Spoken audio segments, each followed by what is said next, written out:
ఎర్రచందనం పెంపకంలో వినూత్నమైనటువంటి పందాలో Sai properties and project ఒక ఉమ్మడి వ్యవసాయ సేద్యాన్ని చేస్తున్నటువంటి దశలో ఎర్రచందనంపై పెట్టుబడులు వాటిపై ఉన్నటువంటి అనుమానాలను నివృత్తి చేయడం కోసం మీ ముందు ఈ చిన్న వీడియోని రిలీజ్ చేస్తున్నాం. ఎర్రచందనం అంటే చాలామందికి ఇది స్మగ్లింగ్ అని, ఇది చేయకూడదని, వ్యవసాయంగా ఇది పనికిరాదని చాలామందికి అపోహలు ఉన్నాయి. ఇటీవల ఎర్రచందనం మీద గత సంవత్సరం నవంబర్లో జరిగినటువంటి అంతర్జాతీయ సదస్సులో ఈ ఎర్రచందనాన్ని మరి రైతులు పెంచి పోషించుకోవచ్చు అనేటటువంటిది మరి ఒక సర్క్యులర్ కూడా రావడం జరిగింది. దీనికి పూర్వమే 2015లో ఎర్రచందనం మీద ఆంధ్రప్రదేశ్ ప్రభుత్వం 256 జీవో తీసుకొచ్చి గ్రేడ్ వైజ్గా మరి వాటిని కేటాయింపులు చేయడం జరిగింది.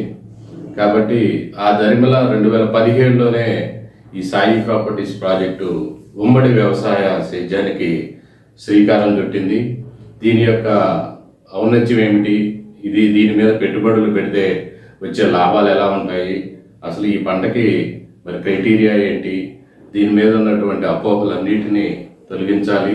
మరి రైతులు భాగస్వామ్యంతో ఈ యొక్క మరి కంపెనీ ఇప్పటికీ దేదీప్యమానంగా 36 ప్రాజెక్టులతోటి దాదాపు 3,500 ఎకరాలు బయలురాయి దాటి మరి జాతీయ అంతర్జాతీయ స్థాయిలో గుర్తింపు పొందినటువంటి సంస్థగా పేరు ప్రఖ్యాతులు ఘటించింది.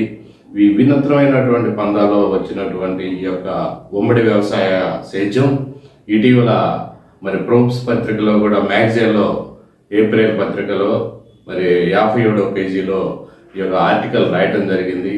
బిలియనీర్స్గా అవటానికి ఈ యొక్క plantation system, mutual and joint cultivation system గురించి చాలా చక్కగా రాయడం జరిగింది. దరిమిల ఇది దేశంలో కాదు అంతర్జాతీయ స్థాయిలో కూడా ఈ యొక్క ఎర్రచందనం మీద మరి ఇంట్రెస్ట్ పెరిగింది చాలామందికి. ఇది ప్రపంచంలోనే అత్యంత అరుదైన మొక్క. అది ఆంధ్రప్రదేశ్లోనే పెరిగేటటువంటి వాతావరణం ఉంది. ఆంధ్రప్రదేశ్లోనే శేషాచలం మరి నల్మల ఫారెస్ట్కు సంబంధించినటువంటి ప్రాంతాల్లో కేవలం ఒక 5 జిల్లాలకే పరిమితమైనటువంటి ఈ పంట మరి ఎంతో ప్రాధాన్యత కలిగి ఇక్కడ పండే పంటకి అత్యధిక పోషకాలు, కలర్ కానివ్వండి, అలాగే ఆయిల్ కంటెంట్ వచ్చేటటువంటి పరిస్థితి కూడా దీంట్లో ఉంది. కాబట్టి ఇక్కడ ఉన్నటువంటి ఫెర్టిలిటీ భూమి ప్రపంచంలో ఎక్కడా లేదు. అందుకే ఎర్రచందనానికి అనువైన ప్రాంతంగా శాస్త్రీయంగా గుర్తించినటువంటి పరిస్థితి ఉంది. దీన్ని గుర్తించినటువంటి సాయి ప్రాపర్టీస్ అండ్ ప్రాజెక్టు ఆ ప్రాంతంలో ఉన్నటువంటి భూముల్ని సేకరించి అక్కడ ప్లాంటేషన్ సిస్టంతో ఉమ్మడి వ్యవసాయ సేద్యాన్ని మరి వినూత్నంగా చేస్తూ వారికి లాభాల బాటలో వచ్చే విధంగా మరి తీర్చిదిద్దేటటువంటి ప్రణాళికల్ని రూపకల్పన చేసింది. దీంట్లో ఎక్కువ మంది రైతులు, అలాగే కస్టమర్లు, చిన్న సన్నకారులు అందరూ కూడా దీంట్లో పెట్టుబడి పెట్టి భవిష్యత్తులో అధిక ఆదాయాన్ని పొందేటటువంటి ప్రక్రియ బాగా ఉంది. కాబట్టి ఇందులో పెట్టుబడిదారులకి ఎలాంటి అపోహలు అక్కర్లేదు. కేవలం ఈ ఎర్రచందనం అనేటటువంటిది రైతులుగా కానివ్వండి, ఎవరైనా ప్లాంటేషన్ వేసుకునేటప్పుడు ఏమీ అనుమతులు అక్కర్లేదు. దీన్ని కటింగ్ చేసుకునే ప్రక్రియలోనే అనుమతులు తీసుకోవాల్సి ఉంటుంది.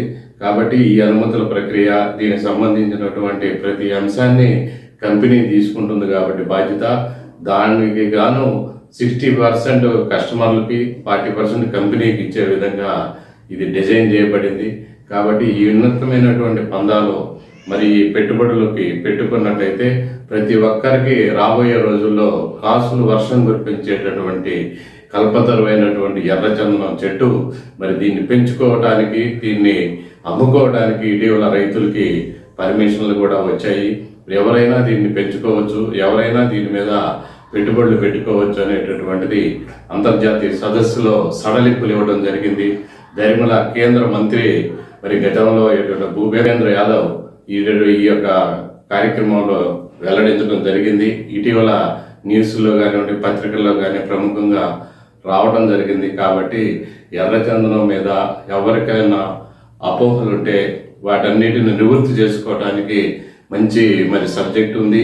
దీని మీద మరి దీనికి సంబంధించిన ప్రభుత్వ అనుమతులు ఉన్నాయి. కాబట్టి దీన్ని ఎర్రచందనం అనేటటువంటి స్మగ్లింగ్ కాదు, ఇది చట్టబద్ధమే కాబట్టి దీన్ని ప్రతి ఒక్కరూ మరి దీని మీద పెట్టుబడులు పెట్టుకొని వారి యొక్క కుటుంబాల ఆర్థిక స్థితిని మెరుగుపరుచుకునేందుకు దోహదపడుతుందని తెలియజేస్తుంది.